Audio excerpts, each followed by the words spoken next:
Hello दोस्तों, आशा करते हैं आप लोग बहुत अच्छे होंगे। यूपी बीएड फर्स्ट सेमेस्टर के लिए ये लेक्चर काफ़ी इंपॉर्टेंट होने वाला है, क्योंकि इसमें हम लोग पेपर फर्स्ट और पेपर थर्ड के इम्पॉर्टेंट टॉपिक विकास की अवस्थाओं को कवर करेंगे। ठीक है, देखो, वृद्धि और विकास में ही एक टॉपिक आती है विकास की अवस्थाएं। उसको मैंने आपके फर्स्ट चैप्टर में स्किप किया था, इसीलिए ताकि मैं एक साथ पेपर फर्स्ट और पेपर थर्ड दोनों को कवर करा लूँ। ठीक है, तो इस लेक्चर में हम लोग विकास की अवस्थाओं को कवर करेंगे। तो आपको पता है कि आपके विकास की अवस्थाओं में मुख्यतः 3 विकास की अवस्थाओं को पढ़ना रहता है: शैशवावस्था, वो बाल्यावस्था और उसके बाद किशोरावस्था। ठीक है, उसके बाद जो है किशोरावस्था। तो इनको हम लोग बिल्कुल बेसिक से कंप्लीट करेंगे। और हाँ, इस लेक्चर के बाद आपका पेपर फर्स्ट और पेपर थर्ड का समझो 10% सिलेबस कवर हो जाएगा। ठीक है, तो पूरा लेक्चर बहुत ध्यान से देखना, ये लेक्चर काफ़ी इंपॉर्टेंट होने वाला है। ठीक है, और हाँ, इसका जो पीडीएफ आप मेरे टेलीग्राम चैनल से पा सकते हो, और टेलीग्राम चैनल की लिंक डिस्क्रिप्शन बॉक्स में है। ठीक है, चलो अपना। तो जो आज की टॉपिक है वो है वृद्धि और विकास।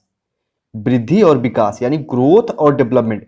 थोड़ा सा टाइम लगेगा, थोड़ी सी वीडियो की लेंथ लंबी है, लेकिन आपको बेसिक से बिल्कुल समझाऊंगा मैं। चलो ठीक है, तो आज की जो टॉपिक है वो है ग्रोथ एंड डेवलपमेंट। तो ग्रोथ और डेवलपमेंट में हम लोग क्या समझेंगे? शैशवावस्था। शैशवावस्था में हम लोग शैशवावस्था का विकास को समझेंगे कि किस मनोवैज्ञानिक ने क्या कहा था, उसकी विशेषताएं और उसके शिक्षा का स्वरूप। इसी तरह बाल्यावस्था और किशोरावस्था को भी समझेंगे सेम प्रोसेस से। ठीक है, चलो सबसे पहले हम लोग शैशवावस्था को समझते हैं। देखो, यदि आप लोग पहली बार पढ़ रहे हो तो आप लोग को कंफ्यूजन होगा, तो एक बार दो बार इसको रिवीजन करो, पढ़ो, अपने आप समझ में आने लगेगा। ठीक है, चलो सबसे पहले समझते हैं शैशवावस्था में विकास। तो शैशवावस्था जन्म होने के उपरांत मानव की प्रथम अवस्था है। इंपॉर्टेंट पॉइंट है ये। शैशवावस्था जन्म होने के उपरांत मानव की प्रथम अवस्था है। देखो एक बात सुनो, एग्जाम में क्वेश्चन कैसे आ सकता है, ध्यान से सुनना। यदि यहां यह पूछ रहा है कि जन्म होने के उपरांत मानव की प्रथम अवस्था कौन सी है, तो आप मारोगे शैशवावस्था, टिक मारोगे शैशवावस्था। लेकिन यदि यह पूछ रहा है कि मानव की प्रथम अवस्था कौन सी है, तो आप बोलोगे गर्भावस्था। दोनों में डिफरेंट है, बेसिक डिफरेंट है, इन्हीं को हम लोग समझेंगे। ध्यान से समझो। चलो आगे अगला पॉइंट देखते हैं। तो क्या पता चला हम लोगों को कि मानव की प्रथम अवस्था कौन सी है? तो शैशवावस्था है, जन्म लेने के बाद। ठीक है, अच्छा, साधारणतः शिशु का जो जन्म है, जन्म से 5 वर्ष या 6 वर्ष तक की अवस्था को शैशवावस्था माना जाता है। एग्जाम में कभी कभी पूछ भी लिया जाता है। टू द पॉइंट समझेंगे, बिल्कुल एग्जाम को ध्यान में रखते हुए। ठीक है, चलो, तो 5 से 6 वर्ष जो है शैशवावस्था माना जाता है। ठीक है, लेकिन एक मनोवैज्ञानिक हुए हार्लाक साहब, तो उन्होंने क्या कहा कि जन्म से 2 वर्ष तक की जो अवधि है वो है शैशवावस्था। और इसमें इन्होंने डिवाइड किया कि जन्म से 14 दिन तक जो आपका समय है वो है, उसको बोलते हैं कि पूर्व शैशवावस्था, और उत्तर शैशवावस्था बोलते हैं ये 14 दिन से 2 वर्ष तक। ठीक है बच्चे, थोड़ा बहुत कंफ्यूजन होगा आपको, लेकिन ध्यान से समझो, सब समझ में आएगा। ठीक है, चलो अगला पॉइंट हम लोग देखते हैं। इस अवस्था को विकास की नींव कहा जाता है। देखो, इस अवस्था को विकास की नींव कहा जाता है, लेकिन जब हम बाल्यावस्था में पढ़ेंगे तो उसमें हम निर्माण काल कहेंगे। निर्माण काल और नींव में बेसिक डिफरेंट है, समझ लेते हैं क्या डिफरेंट है। देखो, यदि आप लोग मान लो कोई मकान बना रहे हो, तो उसका निर्माण जो दिखता है ना, वो जमीन के ऊपर दिखता है, लेकिन उसकी नींव जो होती है वो जमीन के नीचे होती है। तो इसमें हम लोग अपना बेसिक बेसिक तैयार करते रहते हैं शैशवावस्था में, इसलिए इसको निर्माण नींव बोलते हैं। और जो बाल्यावस्था में हम लोग निर्माण, जो आगे हम लोग डिस्कस करेंगे। ठीक है, देखो, शैशवावस्था के बारे में कुछ मनोवैज्ञानिक ने अपना प्रमुख विचार भी दिया, उसको समझ लेते हैं, जो इंपॉर्टेंट भी है। ठीक है, तो सबसे पहले मनोवैज्ञानिक आते हैं न्यूमैन साहब। न्यूमैन साहब क्या बोलते हैं? 5 वर्ष तक की अवस्था शरीर तथा मस्तिष्क के लिए बड़ी ग्रहणशील होती है। अच्छा, इसको आसान भाषा में समझते हैं। 5 वर्ष तक की जो अवस्था होती है ना, वो बड़ी ग्रहणशील। कहने का अर्थ क्या है कि हम लोग ज्यादा से ज्यादा सीख सकते हैं, नए विचार को अडॉप्ट कर सकते हैं हम लोग। ये न्यूमैन साहब के कहने का अर्थ है। ठीक है, और दूसरे मनोवैज्ञानिक साहब हुए फ्रायड जी। तो फ्रायड जी ने तो बहुत बड़ी बात बोल दी कि शैशवावस्था को निर्माण काल मानते हैं ये। मनुष्य को जो कुछ बनना होता है वो 4 से 5 वर्षों में बन जाता है फ्रायड के अनुसार। ऐसा नहीं कि आप डॉक्टर बन जाओ, इंजीनियर बन जाओ 5 वर्ष 5-6 वर्ष में, नहीं, लेकिन डॉक्टर इंजीनियर बनने का जो बेसिक होता है वो स्टार्ट हो जाता है। ठीक है, ये हम लोग समझ चुके हैं। ठीक है, फ्रायड जी क्या कहते हैं। इसके बाद एडलर जी क्या कहते हैं, बालक के जन्म के कुछ माह बाद ही निश्चित किया जाता है कि जीवन में उसका स्थान क्या है। फ्रायड जी और एडलर जी के कहने का सेंस एक ही है, बस दोनों का जो विचार है, दोनों का जो कथन है वो थोड़ा अलग अलग है। बालक के जीवन के कुछ ही माह बाद तय किया जा सकता है कि उसके जीवन में उसका स्थान क्या है, वो क्या बनना चाहता है, उसके माता पिता उसके परिवार वाले निश्चित कर सकते हैं। ये एडलर जी कहते हैं शैशवावस्था में। बच्चे ये जो मनोवैज्ञानिक का कथन है ना, इसे आसान भाषा में समझो, ऐसे रट लो। ठीक है, यूपी टेट और सीटेट वाले देखो, आप लोग यदि यूपी टेट और सीटेट क्वालिफाई कर लिए हो, जो लोग मुझे सुन रहे हो, तो भाई आप लोग इस वीडियो को लास्ट तक आप भी अटेंड कर सकते हो, आपका रिवीजन हो जाएगा।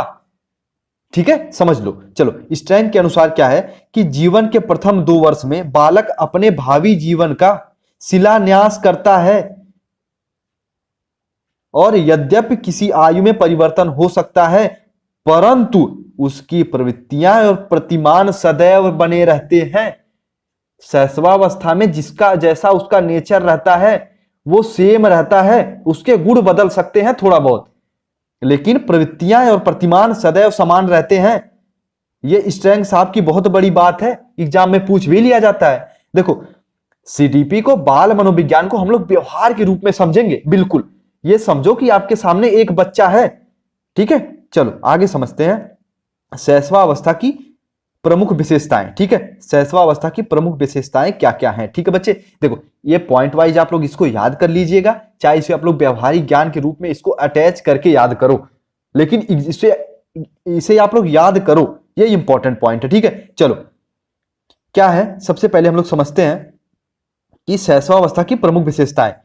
तो शैशवावस्था की जो शारीरिक, मानसिक, संवेगात्मक, सामाजिक से संबंधित कुछ प्रमुख विशेषताएं हैं।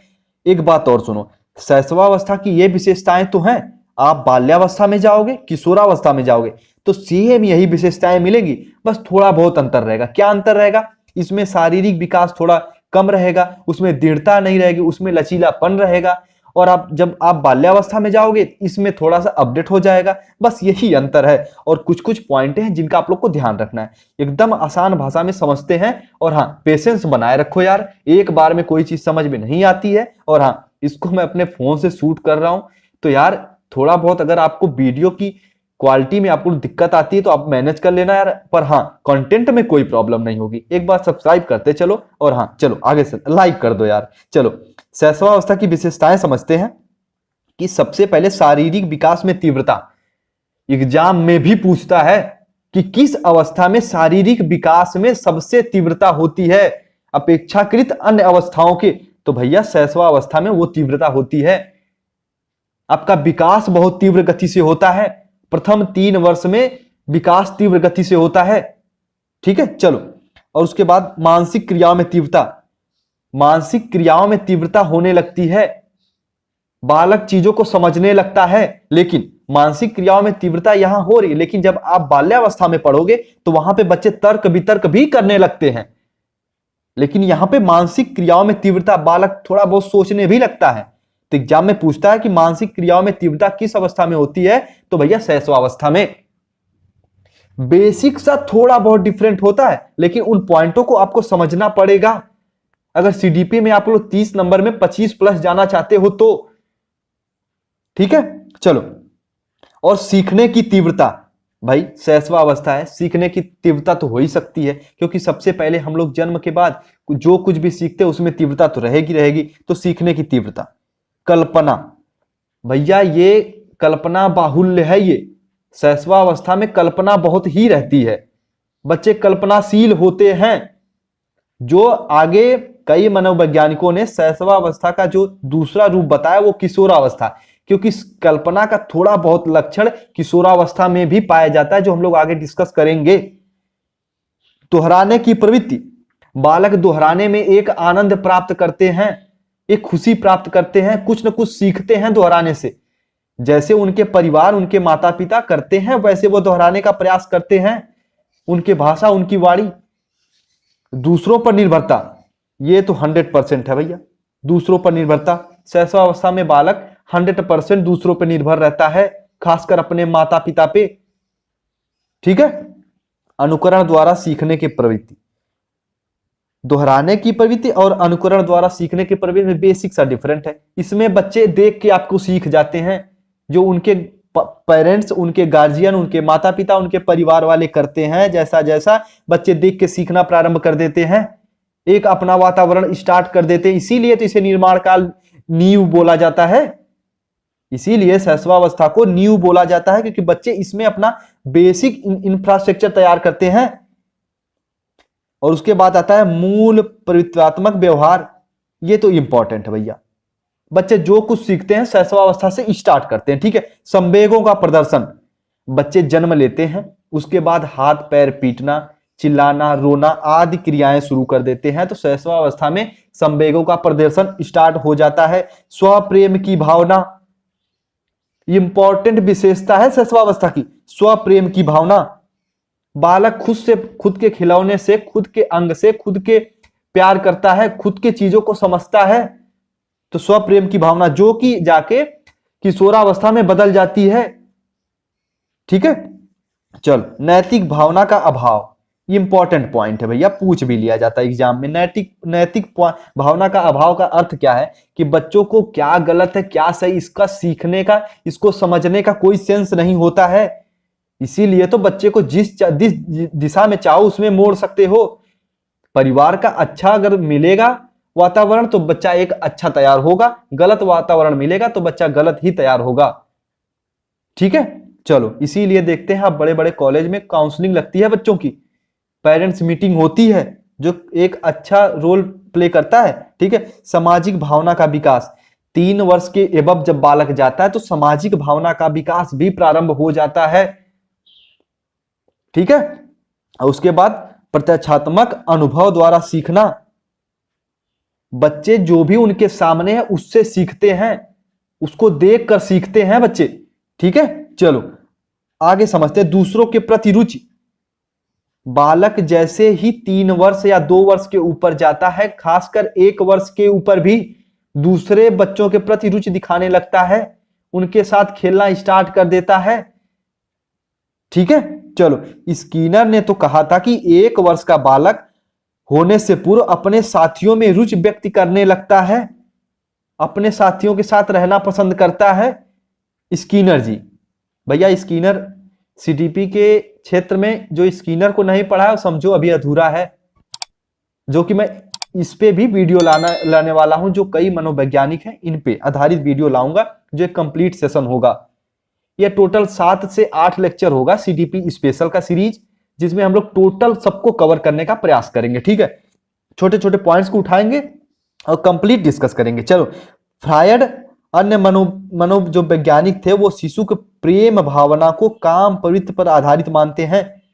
जो काम प्रवृत्ति है बच्चों में तो वो मानते हैं कि वो प्रेम भावना के रूप में वो प्रदर्शित करते हैं, जो किशोरावस्था और शैशवावस्था, किशोरावस्था और बाल्यावस्था में जाके बदल जाता है, ठीक है। चलो, ये पॉइंट हम लोग समझ चुके हैं। क्या समझे हम लोग कि जो शैशवावस्था में विकास कैसे होता है, तो विकास के क्या क्या कार्य हैं, विकास कैसे होता है। और दूसरा पॉइंट हम लोग समझे हैं कि शैशवावस्था की प्रमुख विशेषता क्या क्या है, ठीक है। अब मान लो आपसे अगर कोई पूछ रहा है या एग्जाम में पूछ रहा है कि शैशवावस्था की जो अवधि है वो कौन कौन सी है, तो आप बताएंगे कि जन्म से 5 या 6 वर्ष। यदि ऑप्शन में 2 वर्ष है तो 2 वर्ष टिक करोगे और उसकी जो विशेषताएं आप लोग बताओगे।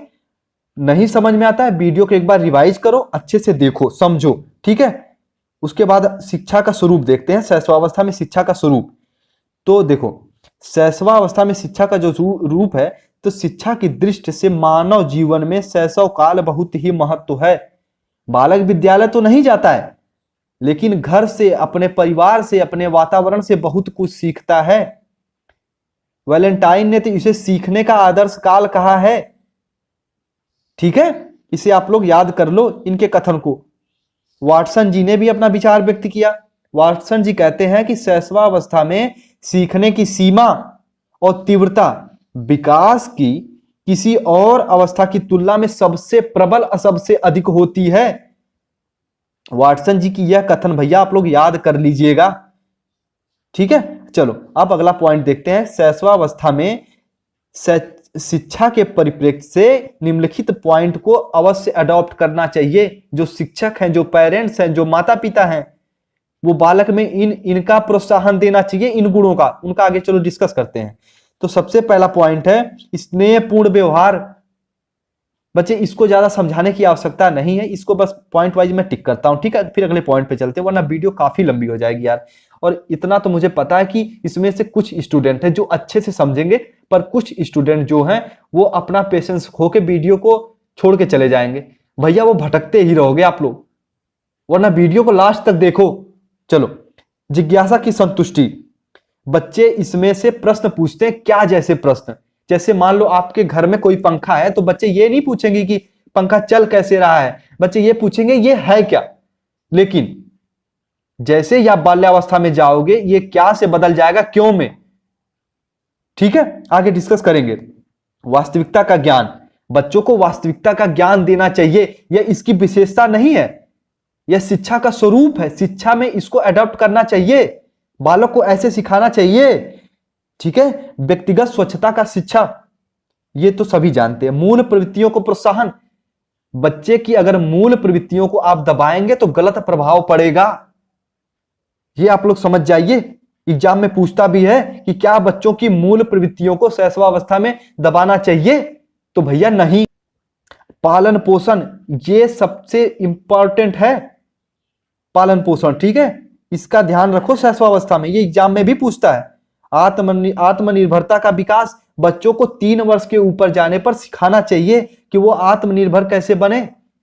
सामाजिक भावना का विकास, इसे भी शिक्षा में अडॉप्ट करना चाहिए शैशवावस्था में। देखो, इसे मैं व्यवहारिक रूप में बता रहा हूं, लेकिन आप एग्जाम पॉइंट ऑफ व्यू से समझो इसे। एग्जाम में क्वेश्चन आते भी हैं। क्रिया तथा खेल द्वारा शिक्षा। बालक को तरह तरह की क्रियाओं और खेलों का आयोजन कराना चाहिए विद्यालय में शिक्षकों को, ताकि बालक अच्छे से सीखें, एक रुचि उत्पन्न हो। मानसिक क्रियाओं के अवसर। बच्चों को थोड़ा बहुत तर्क से संबंधित ज्ञान देना चाहिए। व्यक्तिगत भिन्नता पर ध्यान। देखो भाई, सभी बालक एक जैसे है नहीं, तो बालक की व्यक्तिगत जो भिन्नता है, उसकी क्या कमजोरी, उसको ध्यान में रखते हुए शिक्षा देना चाहिए। एग्जाम में यह क्वेश्चन भी आता है इससे रिलेटेड। संवेगात्मक सुरक्षा। बालक को आप जैसा व्यवहार करोगे, बालक आपको वैसा व्यवहार देगा। इमोशनल सिक्योरिटी सबसे इंपॉर्टेंट रोल प्ले करता है। ठीक है, तो कंप्लीट शैशवावस्था को डिस्कस किए हैं, कुछ भी छूटा नहीं है। अगर आप लोग एक बार और वीडियो को रिवाइज करिएगा, समझिएगा, फिर भी कोई डाउट रहता है शैशवावस्था में, तो नीचे कमेंट सेक्शन में कमेंट करिए। मैं और मेरी टीम, जो कि मेरा एक मित्र है, वो चैनल को हैंडल करता है, वो तुरंत आपको रिप्लाई देगा। हो सकता है कि मैं ही इसको रिप्लाई दूं। ठीक है, चलो समझते हैं बाल्यावस्था को। शैशवावस्था कंप्लीट हुआ कि विकास और वृद्धि में शैशवावस्था कंप्लीट हुआ। भैया इससे 5 या 6 क्वेश्चन आते ही आते हैं वृद्धि और विकास से, तो ये लेक्चर काफी इंपॉर्टेंट है। चलो बाल्यावस्था को समझते हैं। बाल्यावस्था शैशवावस्था के तुरंत बाद की आरंभ हो जाती है अवस्था। शैशवावस्था के बाद जो तुरंत अवस्था होती वो है बाल्यावस्था। मनोवैज्ञानिकों के अनुसार यह निर्माण काल होता है। शैशवावस्था नींव होती है, यह निर्माण काल होता है। इस अवस्था में व्यक्तिगत सामाजिक शिक्षा संबंधी बहुत सी आदतों, व्यवहारों, रुचियों, इच्छाओं का प्रतिरूप निर्माण कर लेता है बालक। बालक को समाज में कैसे स्थापित करना है खुद को, शिक्षा संबंधी व्यवहार, अपनी रुचियों, अपनी इच्छाओं का एक प्रतिरूप तैयार कर लेता है। सबसे इंपॉर्टेंट अवस्था है ये, और एग्जाम में क्वेश्चन भी इससे आते हैं। इस काल में बालक जो है कि सरलता पूर्व उनकी रुचियों में परिवर्तित नहीं किया जा सकता, जो वो अपनी रुचियों, अपनी इच्छाओं, आदतों का निर्माण कर लेते हैं। यह विशेष रूप से इस अवस्था का ध्यान रखना चाहिए। चलो, ये इंपॉर्टेंट पॉइंट है। सामान्यतः जो है बाल्यावस्था का जीवन जो है लगभग 6 वर्ष से 12 वर्ष तक माना जाता है। यह वह काल है जिसमें बच्चों का अस्थायित्व आने लगता है जीवन में, उनके जीवन में अस्थायित्व आने लगता है, वो आगे आने वाले जीवन की तैयारी करने लगते हैं। तो ये क्वेश्चन भी आता है कि भैया वह कौन सी अवस्था है जिसमें बच्चों का जीवन में अस्थायित्व आने लगता है, तो वो है बाल्यावस्था। ठीक है, चलो सबसे इंपॉर्टेंट पॉइंट ये है कि बाल्यावस्था की यह आयु शिक्षा आरंभ करने की सबसे उपयुक्त आयु है। इसमें बालक सबसे पहले विद्यालय जाता है, स्कूली आयु भी इसे कहते हैं। ठीक है, चलो समझते हैं बाल्यावस्था की विशेषता। ठीक है, बाल्यावस्था की विशेषता क्या है? तो देखो, बाल्यावस्था की जो प्रमुख विशेषता है वो है शारीरिक मानसिक विकास में स्थिरता। इसमें अस्थायित्व आने लगता है। जो शैशवावस्था में शारीरिक तीव्रता थी, इसमें उसका अस्थायित्व आने लगता है। लचीलापन कम होने लगता है, आपकी मांसपेशियों में कठोरता आने लगती है। लेकिन एग्जाम में ये नहीं पूछेगा कि मांसपेशियों में कठोरता कब आती है।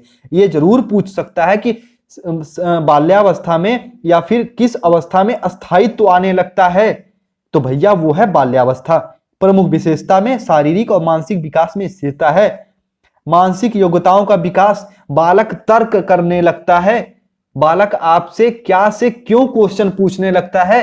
मैंने अभी एग्जांपल दिया था कि छत पे पंखा है तो बालक इसमें पूछेगा कि वो क्यों चल रहा है, वो कैसे चल रहा है।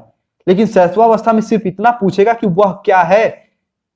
ठीक है, प्रबल जिज्ञासा की प्रवृत्ति, बालक को इसमें प्रबल जिज्ञासा की प्रवृत्ति होती है। इसीलिए इनको कई अध्यापक पढ़ाते समय यह भी बोल देते हैं, बालक तरह तरह के प्रश्न पूछते हैं जो बालक कभी शिक्षक चिढ़ के भी बोल देते हैं, अधजल गगरी छलकत जाए। बालक इसीलिए शिक्षक बोल देते हैं इनको कि भैया ज्ञान इनके पास कम होता है, तरह तरह के क्वेश्चन करते ही रहते हैं ये। तो प्रबल जिज्ञासा की प्रवृत्ति हुई है। वास्तविक जगत से संबंध, यह विशेषता यह है कि बालक कल्पना को छोड़कर वास्तविक जगत से संबंध स्थापित करने लगता है।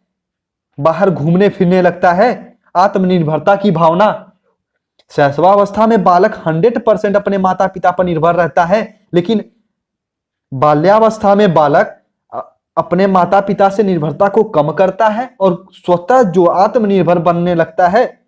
रचनात्मक कार्यों में रुचि, बालक एक कार्य पे इसमें लगा ही नहीं रह सकता। वह कुछ दिनों बाद उसे नए कार्य करने चाहिए, करने का उसका मन करेगा।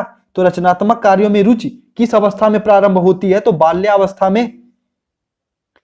संवेगों पर नियंत्रण, बालक अपने गुस्सा, अपने क्रोध, अपने प्रेम, अपनी पीड़ा पर अपने नियंत्रण करने लगता है। Control on emotions. सामाजिक गुणों का विकास, इसे समझाने की कोई आवश्यकता है नहीं, तो बालक समाज से अपना संबंध स्थापित करने लगता है। सामूहिक प्रवृत्तियों की प्रबलता, बहिर्मुखी व्यक्तित्व का विकास, घूमने फिरने की प्रवृत्ति, तीनों इंपॉर्टेंट है। बालक घूमने फिरने में ज्यादा उसकी इच्छा चाहत होती है। काम प्रवृत्ति में परिवर्तन, change in sense of sex, उसमें बालक स्व प्रेम करता था काम प्रवृत्ति में, इसमें उसकी काम प्रवृत्ति की भावना चेंज हो जाती है। बालक लड़के लड़कों से दोस्ती करने लगते हैं, लेकिन यही शैशवा किशोरावस्था में जाके बालक बालिकाओं से संबंध स्थापित करने लगते हैं। इसमें लड़कियां लड़कियों अपने साथ खेलना, अपने साथ उठना बैठना पसंद करती हैं। ठीक है, सेम लिंग में यह पसंद करते हैं रहना घूमना फिरना, लेकिन किशोरावस्था में बदल जाता है। ठीक है, अब बाल्यावस्था में शिक्षा का स्वरूप समझ लेते हैं।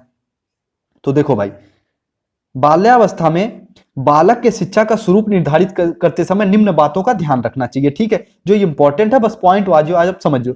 शारीरिक विकास का ध्यान, बालक क्या है कि बाल्यावस्था में अगर इसके शारीरिक विकास का आप लोग ध्यान नहीं रखोगे तो क्या है कि बालक को उसका शारीरिक विकास इसलिए भी रुक जाता है कि कई बालक ऐसे चोट ऐसी दुर्घटनाओं से प्रेरित या उससे प्रभावित हो जाते हैं कि उनका विकास रुक जाता है। इसलिए इनका शारीरिक विकास पर ध्यान रखना चाहिए। ये शिक्षा का स्वरूप है, इसकी विशेषता नहीं है। ठीक है, और चलो अगला पॉइंट है भाषा विकास पर ध्यान। भैया भाषा विकास पर ध्यान रखो बाल्यावस्था में। एग्जाम में भी क्वेश्चन पूछता है कि किस अवस्था में बालक के भाषा विकास पर ध्यान देना चाहिए। तो बाल्यावस्था में। उपयुक्त विषयों का चुनाव, बालक किस विषय में जाना चाहता है आप उसका मूल्यांकन करो, उसको समझो और उसे ऐसी विषय का चुनाव करने में उसका सहायता करो। रोमांचक विषय सामग्री, बालक उपयुक्त विषयों का चुनाव हो गया, फिर बालक को वैसी सामग्री प्रदान करो, वैसे मैटर प्रदान करो कि बालक उसमें अपनी रुचि उत्पन्न कर सके। ठीक है, और सीखने में अपना रुचि लगातार बनाए रखे। बाल मनोविज्ञान पर आधारित शिक्षा, ये वही शिक्षा दे सकते हैं जो सर्वगुण संपन्न शिक्षक हैं। बीएड या बीटीसी में अच्छे से पढ़ाए हैं भैया। ऐसा नहीं कि आप एडमिशन करके घर बैठे और डिग्री ले लिए हो, फिर भी टेट सुपर टेट निकाल के तो आप नौकरी पा ही जाओगे, पर शिक्षा नहीं दे पाओगे। तो एग्जाम में भी क्वेश्चन पूछता है कि बाल मनो आधारित शिक्षा किस वर्ष देनी चाहिए, किस आयु में, तो भैया ये देनी चाहिए बाल्यावस्था में। खेल एवं क्रिया द्वारा शिक्षा, बालकों को तरह तरह के खेल, तरह तरह की शिक्षा का आयोजन कराना चाहिए, जिससे बालक का एक मनोरंजन, एक रुचि उत्पन्न हो। जिज्ञासा की संतुष्टि, बालक की जिज्ञासा की संतुष्टि करना चाहिए, उनके जिज्ञासा को दबाना नहीं चाहिए। सामूहिक प्रवृत्तियों की तुष्टि, देखो भाई कुछ पॉइंट हैं जो शैशवावस्था और इसमें बिल्कुल सिमिलर हैं, ठीक है। और उसके बाद सामाजिक गुणों का विकास, बालक के सामाजिक गुणों का विकास में आपको सहायता करनी चाहिए। यदि आप एक शिक्षक हैं, देखो यदि आप केवीएस के इंटरव्यू में भी जाते हैं तो इस तरह के प्रश्न आपके सामने आएंगे। पर्यटन स्काउटिंग की व्यवस्था, देखो बालक इसमें घूमने की उसकी प्रवृत्ति बहुत रहती है, तो उसे ऐसे घूमने का वातावरण तैयार करो जिसमें कुछ सीखे। बिना उद्देश्य के घूमने से अच्छा है कि वो उद्देश्य के साथ घूमे, कुछ चीजों को सीखे। नैतिक शिक्षा, मोरल एजुकेशन, बालक को नैतिक शिक्षा देनी ही देनी चाहिए, ताकि आने वाले समय में वह एक सभ्य बालक, एक गुणवान बालक तैयार हो जाए। मानसिक विकास पर बल, बालक के मानसिक विकास पर बल देना चाहिए, ये इसकी विशेषता भी है और शिक्षा का स्वरूप भी है। शिक्षा का गुण में भी शामिल किया जाएगा, ठीक है। चलो ये कंप्लीट हुआ बाल्यावस्था। अब समझते हैं हम लोग किशोरावस्था को।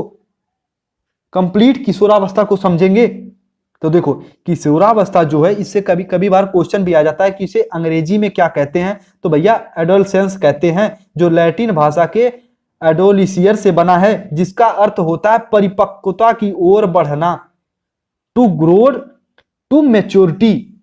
पूरा सार है ये किशोरावस्था का कि परिपक्वता की ओर बढ़ना। इसमें जो भी कार्य होगा बच्चा मैच्योर होगा, बच्चा परिपक्वता की ओर बढ़ेगा, ठीक है।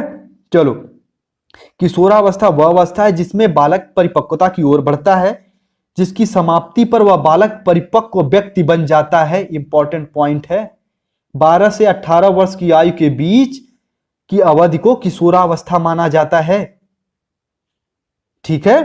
उसमें बाल्यावस्था में 6 से 12 और इसमें 12 से 18, ठीक है। चलो आगे डिस्कस करते हैं। किशोरावस्था मानव जीवन की सबसे महत्वपूर्ण अवस्था है। भैया वो तो सभी अवस्थाएं, लेकिन यह भी उसमें एक महत्वपूर्ण अवस्था है, ठीक है। और उसके बाद एक मनोवैज्ञानिक हुए किलपैट्री साहब, इन्होंने कहा कि यह मानव जीवन की सबसे जटिल काल माना है इसे। क्यों माना है आगे डिस्कस करेंगे। देखो इस अवस्था में बालक न तो बाल्यावस्था ना ही प्रौढ़ावस्था में होता है, वह इन दोनों के संधि काल, इन दोनों के मध्य होता है, इसलिए यह जटिल काल होता है। संघर्ष और तूफानों का भी यही समय है, जो आगे हम लोग बताएंगे अभी। चलो आगे देखते हैं। देखो शैक्षिक दृष्टिकोण से किशोरावस्था के महत्व पर प्रकाश डालते हुए एक कमेटी थी, इंग्लैंड की हैडो कमेटी। उसने अपने अभिलेख में लिखा, अपने लेख में लिखा कि 11 वर्ष या 12 वर्ष की आयु में बालक के नसों में ज्वार उठता है। भैया ज्वार उठता है, ठीक है। इसीलिए कहते हैं कि तुम्हारा खून गर्म है, इसी अवस्था में कहते हैं। इसे किशोरावस्था के नाम से पुकारा जाता है इस अवस्था को। यदि इस ज्वार की बाढ़ को समय से उपयोग कर लिया जाए तो एक नई यात्रा आरंभ कर दी जा सकती है, जो सफलता को प्राप्त कर सकते हैं बालक। लेकिन बालक अगर इसी अवस्था में दिशाहीन हो जाते हैं तो वह सफलता से वंचित हो जाएंगे। यह तो हुआ व्यवहारिक ज्ञान, इसे समझते हैं एग्जाम पॉइंट ऑफ व्यू से। तो पूछ सकता है कि किस अवस्था में बालक के नसों में ज्वार भाटा की तरह उत्पन्न होते हैं, तो वह है भैया किशोरावस्था। एक मनोवैज्ञानिक हुए स्टैनली, उन्होंने तो कह दिया कि किशोरावस्था प्रबल दाब और तूफान का संघर्ष काल है। एग्जाम में यह क्वेश्चन आता है, जो लोग टेट और सीटेट क्वालिफाई कर लिए हैं उनके जबान पे ये क्वेश्चन रटा हुआ होगा, फिर भी आप लोग रिवीजन कर लो। ठीक है, चलो किशोरावस्था की विशेषता को समझते हैं। एक बार मैं इसका रिवीजन भी करूंगा वीडियो के अंत में। देखो भाई, कंप्लीट डिस्कस कर रहे हैं, अपना 100% मैं दे रहा हूं। थोड़ी सी वीडियो लंबी हो रही है, लेकिन अपना पेशेंस बनाए रखो यार, लास्ट तक देखो। यदि आप लोग एग्जाम क्वालिफाई करना चाहते हो, कोई ट्रिक नहीं बता रहा हूं, बेसिक कॉन्सेप्ट क्लियर कर रहा हूं आपका। इसके बाद मैं 6 से 7 लेक्चर और लेकर आऊंगा। यही प्रयास रहेगा कि कंप्लीट सीडीपी को हम लोग कवर कर लें, थ्योरी पे आधारित। ठीक है, चलो किशोरावस्था की मुख्य विशेषताओं को समझते हैं। बस पॉइंट वाइज डिस्कस करते हैं। शारीरिक विकास, तो देखो बाल्यावस्था में शरीर में जो दृढ़ता आना उत्पन्न कर देता है, बस वही सेम प्रोसेस इसमें भी है। थोड़ा सा इसका थोड़ा लेवल अप हो जाता है। मानसिक विकास, बाल्यावस्था की अपेक्षा इसमें मानसिक विकास और अधिक होता है। घनिष्ठ मित्रता, व्यक्तिगत मित्रता, बालक इसमें अपना एक स्पेसिफिक मित्र को चुनाव कर लेता है। ठीक है, अपने समूह को महत्व देने लगता है, अपने मित्रों को, जो आगे डिस्कस करेंगे समूह को। अस्थायित्व और समायोजन का अभाव, देखो बाल्यावस्था में क्या था कि अस्थायित्व आने लगता है, लेकिन इसमें अस्थायित्व का अभाव हो जाता है। बालक एक कार्य को लगातार कर ही नहीं सकता, उसे नए नए कार्यों में रुचि आने लगती है। जो प्रौढ़ावस्था में जाते ही ये समाप्त हो जाता है। ठीक है, व्यक्तिगत जो व्यवहार में भिन्नता, उसके व्यवहार में भिन्नता, कभी बालक प्रसन्न होगा, कभी बालक आलसी होगा, तरह तरह के भैया इसमें जो है भिन्नता आपको देखने को मिलेंगी। काम भावना का विकास, अभी तक बालक क्या था कि अपने समान बालक के साथ घूमना फिरना पसंद करता था, लेकिन इसमें अपने से समान जैसे लड़के लड़कियों के साथ संबंध स्थापित करना स्टार्ट कर देते हैं। ठीक है, और इसी एज में आपको सेक्स एजुकेशन भी बताना जरूरी है, जो मैं आगे बताऊंगा भी। मानसिक स्वतंत्रता व विद्रोह की भावना, बालक अपने से बड़ों को, अपने खासकर अपने गार्जियन को एक तरह से वह समझते हैं अपना दुश्मन, उनको अपना प्रतिबाधक समझते हैं, अपना बाधक समझते हैं वो। तो इसमें मानसिक स्वतंत्रता प्राप्त करना चाहते हैं, यह इसकी एक प्रमुख विशेषता है। विद्रोह की भावना, ठीक है। कल्पना का बाहुल्य, देखो भाई बाल्यावस्था में कल्पना का बाहुल्य नाम मात्र था, लेकिन शैशवावस्था और किशोरावस्था में 100% रहता है। बालक कल्पनाओं में ही रहता है, इसमें कल्पना का आधार चेंज हो जाता है शैशवावस्था के अपेक्षाकृत। उसमें क्या है, वो परियों की कहानियों पे विश्वास करता है, लेकिन इसमें क्या है कि बालक अपने कार्य, अपने क्रिया, अपने एजुकेशन के प्रति एक कल्पना करता है, अपनी एक लाइफ, अपनी एक डिजायर को उत्पन्न करता है। ठीक है, समूहों को महत्व, सबसे इंपॉर्टेंट पॉइंट है भैया ये, बालक समूहों को महत्व देने लगता है इसमें। ठीक है, चलो आगे देखते हैं। परमार्थ की भावना, व्यवसाय चुनाव की चिंता, बालक इसमें अपने व्यवसाय, अपने कार्य, अपने भविष्य की चिंता करने लगता है इस पॉइंट के अनुसार। तो ये इसकी प्रमुख विशेषता हो गई। अब समझते हैं किशोरावस्था में शिक्षा। तो इस अवस्था के लिए शिक्षा व्यवस्था करते समय, देखो अब समझते हैं किशोरावस्था में शिक्षा। इस अवस्था के लिए शिक्षा व्यवस्था को स्थापित करते समय उनके पेरेंट्स, उनके शिक्षक, उनके वातावरण के, उनके समाज के लोग को निम्न बातों को ध्यान रखना चाहिए, खासकर उनके टीचर और उनके परिवार वाले। शारीरिक विकास के लिए शिक्षा, बालक को खेल कूद में उनको भाग लेने के लिए प्रोत्साहन करना चाहिए। देखो भाई, जो शिक्षा का स्वरूप है ना, इसमें प्रोत्साहन का रूप आता है, लेकिन विशेषता में बालक के अंदर वो गुण होते हैं। इसमें शिक्षा में क्या है, वो गुण आपको उनके अंदर समावेशित, समापित करना पड़ेगा। मानसिक विकास के लिए शिक्षा, संवेगात्मक विकास के लिए शिक्षा, उनके इमोशन को कंट्रोल, उनको किसके सामने कैसा इमोशंस प्रदर्शित करना है, इसके लिए शिक्षा दी जानी चाहिए। सामाजिक विकास की शिक्षा, संवेगात्मक विकास में क्या है कि किसके सामने कैसा प्रभाव, कैसा रूप, कैसा आपका व्यवहार प्रदर्शित करना, यह बात है। लेकिन सामाजिक में क्या है कि आपको किसके साथ कैसा व्यवहार करना है। व्यक्तिगत भिन्नताओं के अनुसार शिक्षा, ये तो आप सभी समझ चुके हो, आगे मैं डिस्कस भी किया हूं इस पर। ठीक है, पूर्व व्यवसायिक शिक्षा, बालक कोई भी व्यवसाय कर रहा है, इसमें व्यवसायिक चिंता बालक को बहुत रहती है, इसकी विशेषता भी है, तो उसको इसका ज्ञान देना चाहिए। पूर्व व्यवसायिक शिक्षा का यौन शिक्षा की व्यवस्था, देखो भाई इसको थोड़ा सा डिस्कस करते हैं एक्सप्लेन करके। इस अवस्था में क्या है कि बालक अगर यौन शिक्षा की जानकारी उसे नहीं देते हैं तो कई बालक को क्या है, इसका अभाव में ही आगे चल के भैया क्राइम का रूप ले लेते हैं वो, तो इसकी शिक्षा देनी चाहिए। ठीक है, जो शिक्षा इसको फंडामेंटल राइट के रूप में भी देना चाहिए इस शिक्षा को। ठीक है, चलो धार्मिक तथा नैतिक शिक्षा के विकास के लिए शिक्षा, बालक को एक सर्वगुण संपन्न बालक बनाने के लिए धार्मिक तथा नैतिक शिक्षा देनी चाहिए, कोई एक विशेष धर्म की शिक्षा नहीं। ठीक है, शिक्षण शैली, सहानुभूतिपूर्ण व्यवहार, भैया देखो बालक इसमें ना तो प्रौढ़ रहता है ना ही बाल्यावस्था, तो इसमें वह एक स्ट्रगल करता रहता है, एक संघर्ष, तो इसमें उसे सहानुभूति की आवश्यकता होती है। शिक्षण शैली पर भी विशेष ध्यान देना चाहिए और किशोर के महत्व की मान्यता भी देनी चाहिए, उसके विचार उसके प्रभाव को भी महत्व देना चाहिए, जिससे उसको उसका एक समाज में स्थान उसको लगे कि वह समाज में है। क्योंकि भैया सही है कि यह एक तूफानों का संघर्ष है ये किशोरावस्था। ठीक है, चलो यह कंप्लीट डिस्कस हम लोग किए हैं कि वृद्धि और विकास में शैशवावस्था को, बाल्यावस्था और किशोरावस्था को। ठीक है, तो इन तीनों पॉइंट्स के हम लोग विकास को, विशेषता को और शिक्षा के स्वरूप को कंप्लीट समझे हैं। देखो भाई थोड़ा बहुत अगर आपको डाउट है तो नीचे कमेंट में कमेंट करो, मैं उसका जवाब देने का प्रयास करूंगा। और हाँ, कमेंट करने से पहले एक बार वीडियो को और देखो यार, समझ में नहीं आया है तो एक बार इसे अध्ययन करो। और हाँ, इसका पीडीएफ जो है आपको टेलीग्राम चैनल पे मेरे मिल जाएगा। चलो अगर चीज़ें समझ में आई हैं तो चैनल को सब्सक्राइब करके जुड़ जाओ और हाँ, नोटिफिकेशन पाने के लिए बेल आइकन को जरूर भैया हिट कर लो, ताकि आपको जो भी मैं वीडियो डालूं सबसे पहले आप तक पहुंच जाए। ठीक है, क्योंकि कई बच्चों की शिकायत रहती है कि सर लेक्चर आप डालते ही नहीं हो और आपके पास नोटिफिकेशन नहीं जाता। ठीक है, चलो और हाँ, इसका PDF आप द लेट्स लर्न की टेलीग्राम चैनल से पा सकते हो, सारी लिंक जो डिस्क्रिप्शन बॉक्स में। ठीक है, चलो मिलते हैं अपने नेक्स्ट क्लास में, तब तक अपना ख्याल रखो।